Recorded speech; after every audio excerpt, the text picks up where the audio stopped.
Pesatnya kemajuan negara Tiongkok di segala bidang membuat mata dunia tertuju untuk melirik termasuk perkembangan teknologi yang modern, dipadu dengan pelestarian sejarah dan budaya di tengah era globalisasi.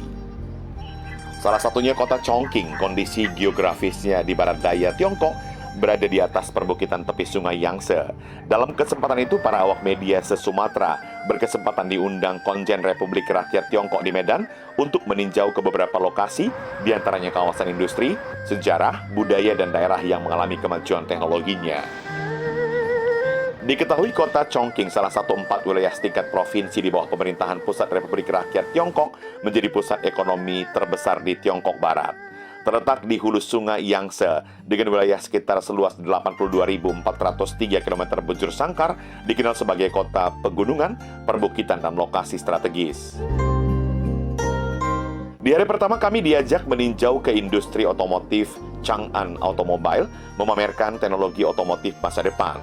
Beragam fitur dan desain teknologi ramah lingkungan dimiliki otomotif Chang'an, memanfaatkan tenaga listrik sebagai sumber daya energi. Sementara itu, untuk produksi otomotif yang mampu menghasilkan sekitar 1,5 juta unit, perusahaan ini memiliki ribuan tenaga kerja internasional dengan 77 pabrik dan 19 ribuan titik penjualan di dunia. Dengan demikian, kemajuan teknologi otomotif berbasis ramah lingkungan ini menjadi salah satu wujud dukungan kepada program pemerintah Tiongkok dalam pelestarian lingkungan di masa depan lebih terjaga.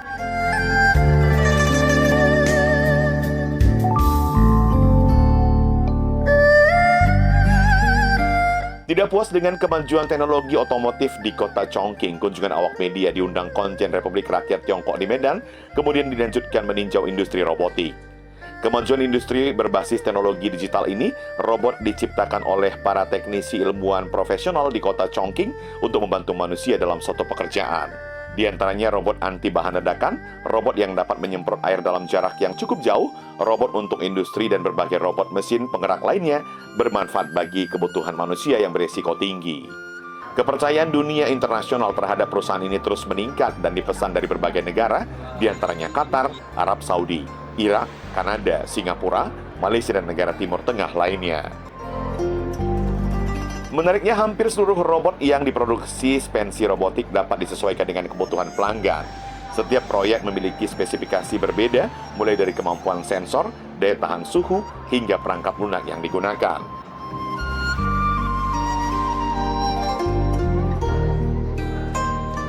Guna mendukung kemajuan teknologi di negara Tiongkok di mata dunia, dibutuhkan ketersediaan energi listrik ramah lingkungan. Salah satunya adalah perusahaan publik Sunfeng Environmental memperkenalkan teknologi pembangkit listrik tenaga sampah sejak tahun 1998. Hebatnya inovasi Tiongkok ini, sejumlah awak media se-Sumatera berkunjung melihat langsung operasional pembangkit listrik tenaga sampah ramah lingkungan. Uap sampah dibakar dengan suhu 850 derajat Celcius, dimanfaatkan menjadi tekanan tinggi hingga menggerakkan turbin pembangkit listrik. Gas hasil pembakaran tidak langsung dilepaskan ke udara, namun diproses melalui pemurnian dan penyaringan teknologi pengolahan emisi ketat sehingga memenuhi standar lingkungan yang tinggi. Atas kontribusinya terhadap lingkungan di Tiongkok, Sunfeng Environmental dinobatkan 10 besar perusahaan berpengaruh di industri limbah padat dan 50 besar perusahaan lingkungan hidup. Perusahaan ini mengadopsi model operasi pembangkit listrik cerdas dengan sistem kontrol aman. Teknologi pembangkit listrik perusahaan publik ini telah banyak digunakan di berbagai belahan dunia. Sementara itu, untuk kapasitas pengolahan sampah rumah tangga, pembangkit listrik dalam negeri membutuhkan 60.900 ton per hari.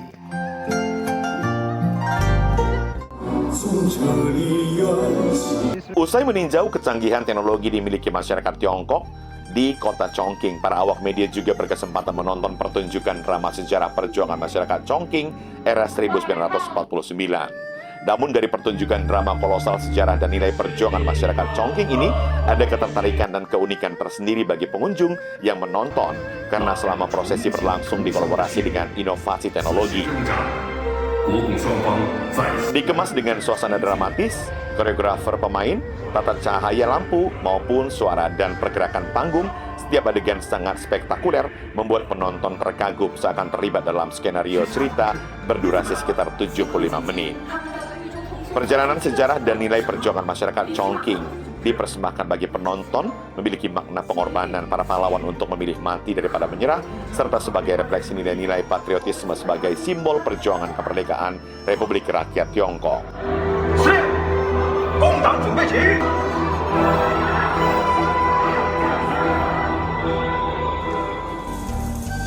Untuk mengetahui peradaban masyarakat Tiongkok, para media berkesempatan melihat Tugu Pembebasan Rakyat Jifangbei merupakan salah satu ikon utama pusat keramaian kota Chongqing, Tiongkok.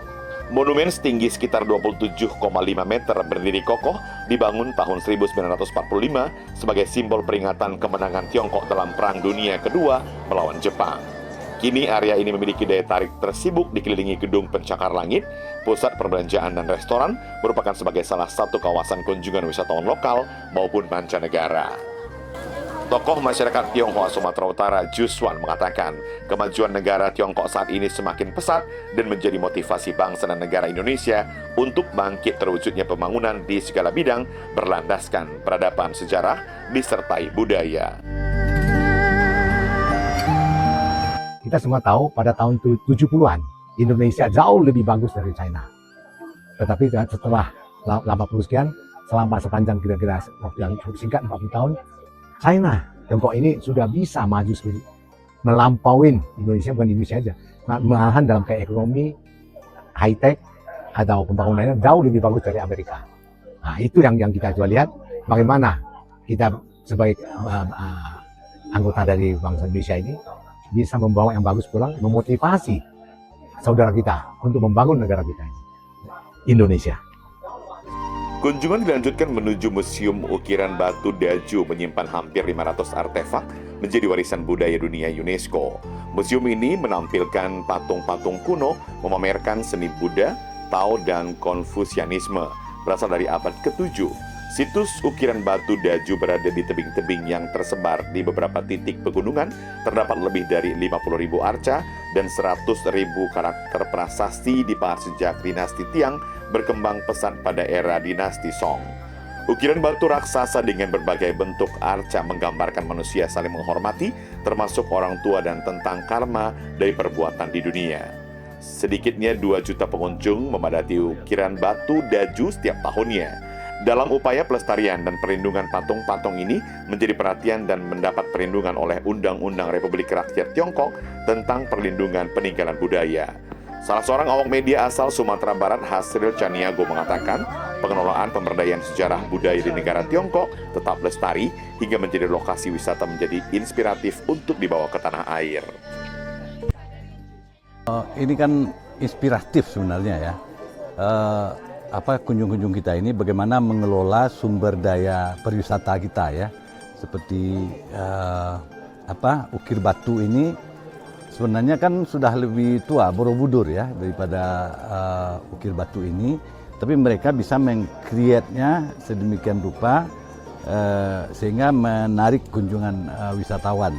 Saya kira hal-hal inspiratif seperti itu yang kita coba sampaikan di Indonesia lah ya.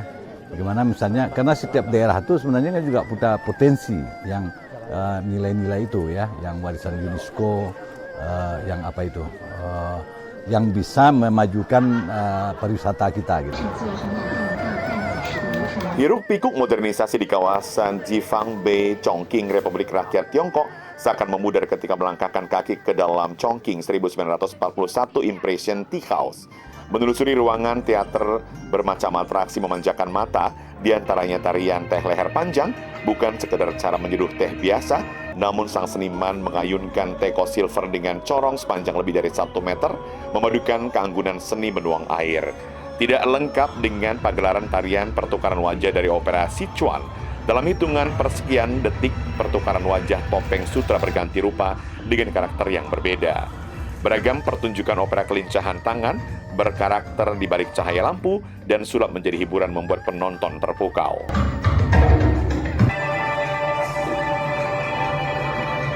Pengalaman di Chongqing 1941 Tea House menjadi perpaduan antara pelestarian seni tradisional yang magis dan interaksi komedi yang sangat menghibur.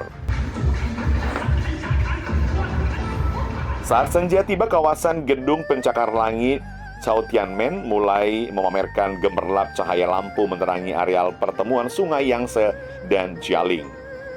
Untuk menikmati pesona malam pencakar langit, tentunya wisatawan yang berkunjung harus menikmati pengalaman paling ikonik kota metropolitan barat daya Tiongkok dengan memanfaatkan kapal pesiar menyusuri dua sungai yang membelah kota Chongqing.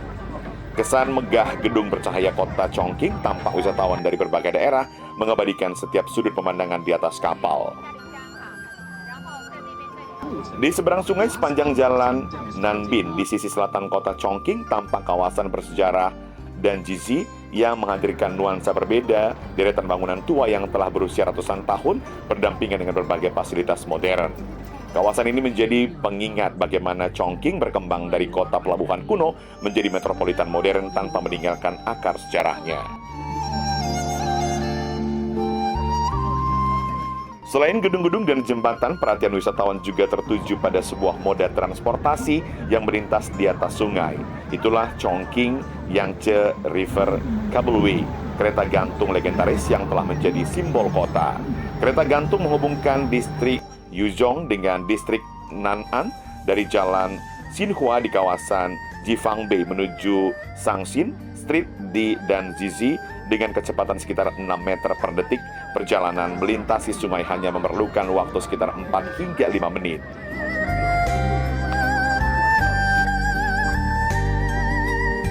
Nirwan Sukartara telah 2 kali mengunjungi negara Tiongkok, mengaku kemajuan teknologi sangat luar biasa dan patut diapresiasi, termasuk masyarakat bersama pemerintah mampu bersinergi mewujudkan pembangunan dengan mempertahankan cagar budaya dan sejarah.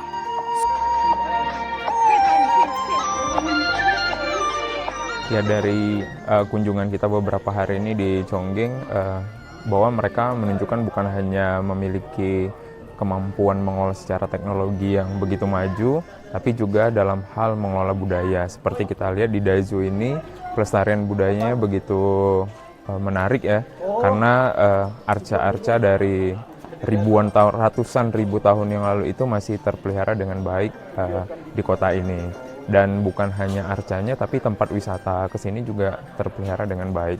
Dan ini bisa jadi salah satu contoh untuk pemeliharaan arca-arca yang begitu lama di Indonesia untuk dikelola menjadi lebih baik.